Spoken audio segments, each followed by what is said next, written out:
Wouldn't you like to pause from your busy day and listen in to experts and homeschool parents like you about the beautiful world of homeschooling? This podcast is designed just for you. Each episode connects you to the best conversations that will give you courage and fill your cup so you can keep pouring into your family every single day. Introducing the Hey Mama Homeschool Show, brought to you by the Old Schoolhouse, your trusted homeschool partner for over 20 years. Hey everyone, welcome to another episode of the Hey Mama Homeschool Show. My name is Christine, and I am your host for this episode. I am a homeschooling mom of two boys, and we live in Ontario, Canada. And I have the privilege of working for the Old Schoolhouse under the Canadian Schoolhouse and SchoolhouseTeachers.com divisions. So, this episode is called Lapbooks, Notebooks, or Unit Studies. Should I use them? And that's an interesting question. Well, let's take a look at each of them because they each have their own benefits.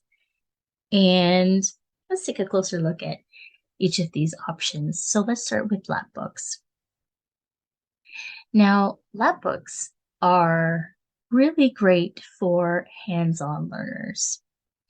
So if you haven't really done a Lapbook or if you never heard of one, it's sort of like a scrapbook for learning.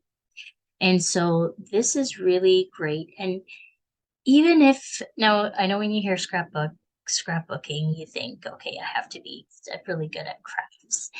And that's not necessarily the case, but it means that you're putting together your thoughts into a project, and it gives your child the opportunity to work outside of the box. So you're working outside of just the regular worksheets that you would have that go along with your lessons. So here are some benefits for Lapbooks. So as I mentioned, this is really good for hands-on learners, and there are all different kinds actually of how you could go about and do this. And so you can Google Lapbooks and take a look at all the different kinds of options. And it goes with your comfort level, of course, and what your kids might be interested in, because it'll depend on your child's age, their artistic crafts, and creativity and their imagination. You've got pop-up lap books, you've got accordion lap books, there are shape books, and you've got your typical looking folded books that will kind of look like regular books. And you also have layered books where you can use different kinds of paper and different pictures, and you just keep adding on. So it's an ongoing sort of project.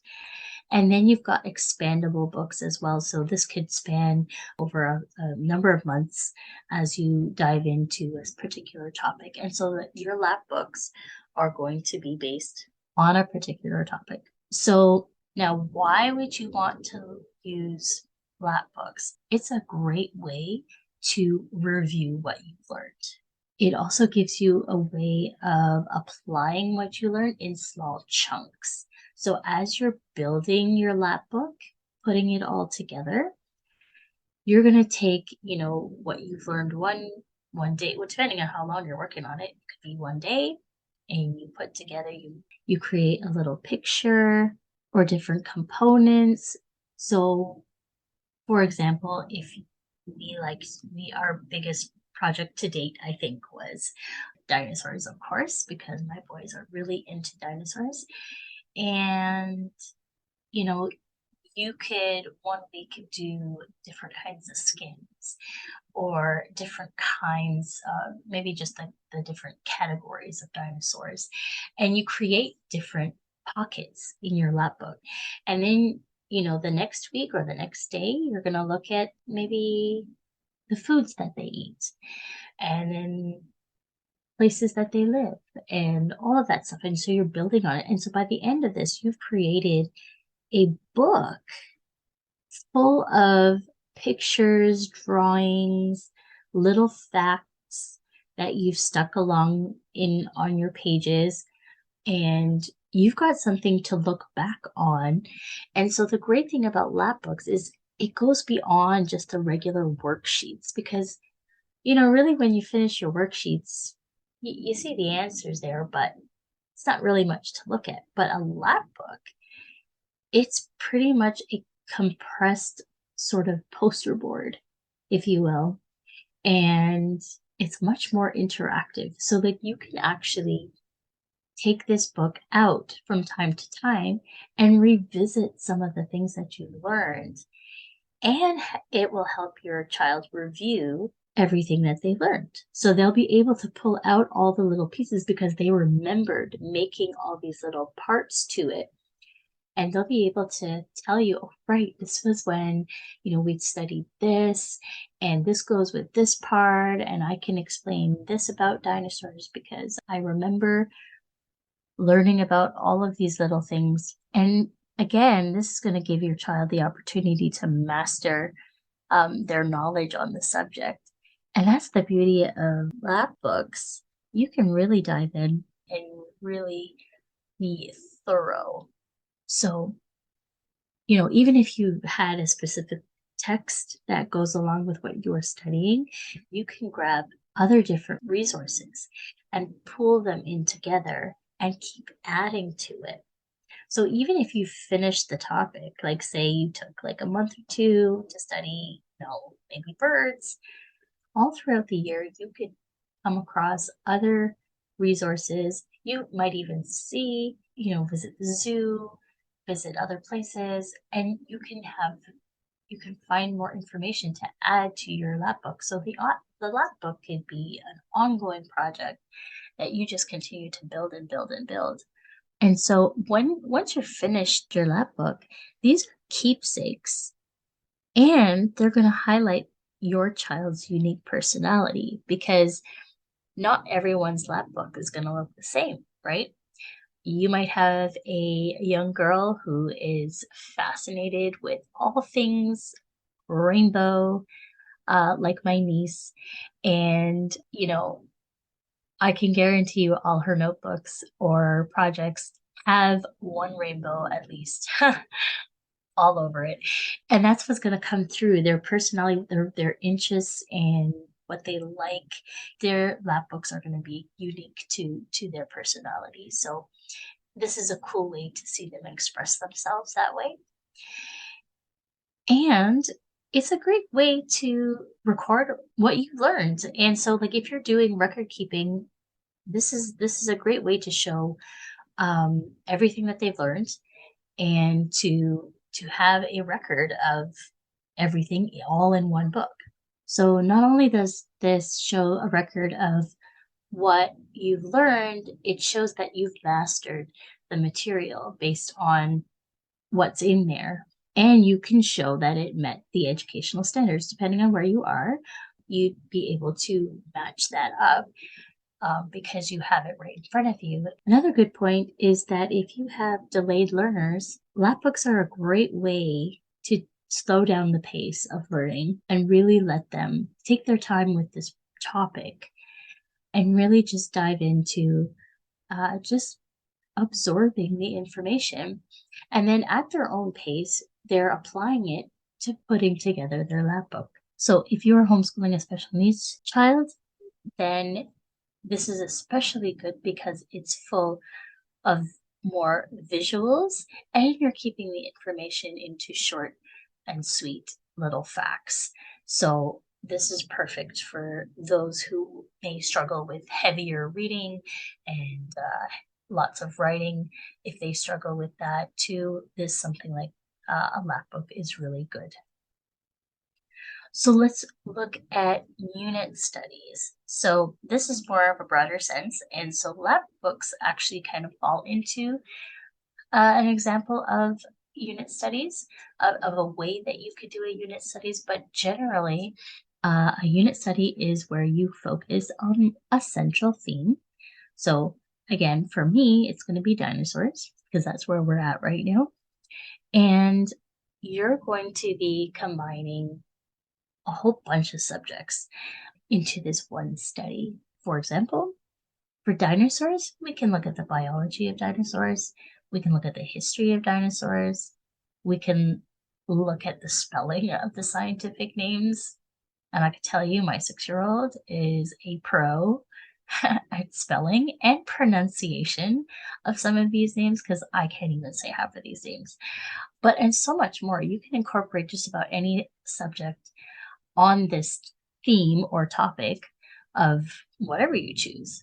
And so the really great thing about unit studies is that you can make it work for your family. So whether or not purchase a unit study from somewhere or you decide to do it yourself, you can go as in depth as you want to go with your children. You do what they can handle. You're going to be able to. What I did with my boys is that I was able to combine it and make it so that both of them could do it at the same time. So I wasn't repeating myself. Okay, so my grade 4 student was going to do it here, and then I would have to dig it back out for when my kindergartner was old enough to do it later on. I just combined it, and we all did it together as a family, which was great for me. Took the pressure off of me having to do 2 separate lessons at 2 different times. And we just made it work for our time, and we continue to build on that even today. So unit studies are a great way that way. And now, so what about notebooks? Now, notebooks you can use for just about everything. Now, we don't necessarily have notebooks because my 2 boys despise writing.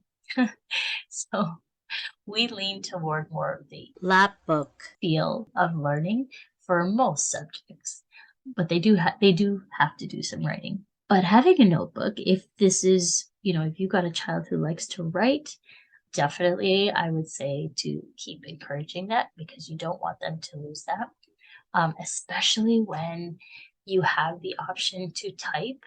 It's so tempting to get on a device and, say, oh, well, it's going to be faster or it's going to look neater. Because I'll tell you, the art of handwriting is dying out, and I'm convinced that's not a good thing. But that's just me. But writing things down, I mean, it has been proven that it helps us remember. But writing things down, one, as I mentioned, helps to keep our writing skills sharp. And so, there are studies that show that when we write by hand, it helps you process the information better. We actually remember what we're writing down, and we actually think faster compared to typing. And guess what? It could improve your spelling because you actually have to stop and think. See, we get, people say, well, oh, we have a spell check, but the spell check has been proven not to be accurate all the time. And so we can kind of fall into that lazy way of thinking that, oh, the machine will fix it, Microsoft will fix it or Google will fix it. But see, if we're actually handwriting it, we actually have to pay attention to what we're writing down, because otherwise when we go back to read it, we won't be able to understand it. So it takes that little extra bit of thinking on our end, and we're better for it. So, this is a little tip for, encouraging notebooking there. And so even taking short notes, while you're listening to a video or, a lesson, taking short notes just kind of keeps your brain working, right? It's exercising those brain muscles. And so, yeah, handwriting is a good thing. And so I talked about remembering things better. And, the great thing about homeschoolers, we're always on the move. We may up and take a walk to the park one day or go to the library, or maybe we're going to visit someplace. Carrying a notebook, it's not a new idea. For example, Beethoven didn't go anywhere without one. just in case, he was struck by inspiration. And many modern authors today and artists know that, inspiration doesn't always come when you're ready to work sitting at a desk. And half the time it's like you're in the shower or you're out somewhere and then, an idea is going to hit you. Or like for me, when I'm lying in bed at too late o'clock and all of a sudden these ideas start coming. And if I don't have a pen and paper nearby, I am so upset because I can't remember it in the morning. So I always try to keep a pen and paper nearby. But encourage your kids to. This is a great way of enforcing that learning, that love for learning. If you always have, if they like to write and they're always full of ideas, to have a journal or a notebook nearby, because you never know. there could be quite a bit. A wonderful idea for a project, or maybe they're going to write a book about something, this is one of your teens, or the possibilities are endless. It could be a doodle even of something that they understood and they're just expressing it that way to show that they understand it. And so you never know what can happen if you're walking with a notebook. If you're considering, you've seen these ideas of, should I have a notebook, or should I do unit studies, or should I do lap booking, for example? Here are some things to remember. One is that you should be looking at your child's learning styles. So, for example, are they more visual? Are they more auditory? Those are the kinds of things that are important to think about, because especially for kids have some learning differences, you want to work towards that because you can, right? When you're not stuck in the public school system where, they have to learn just like everybody else, you have them home in a safe environment where they can, or you can, tailor their learning to fit their learning styles. And so, hey, if they're visual, a lap book is the best way to go to give them, the short and sweet information and the lots of pictures. And you can use whatever magazines, newspapers, print out from the internet, or they can draw if they're artistic in that way. And you're going to find that they're going to shine a lot more when they are functioning in their learning styles. And so the second thing to consider is, whether you buy the course or, buy the unit study, or if you create it yourself, you make sure it's going to accomplish what you want your child to be learning. And again, it's actually so much simpler. Make a list of what you want your child to learn out of, this lesson. And, if you can't find it in something in a store, make it yourself. And the good thing is like there's no pressure on you to make it look like something that's in the store.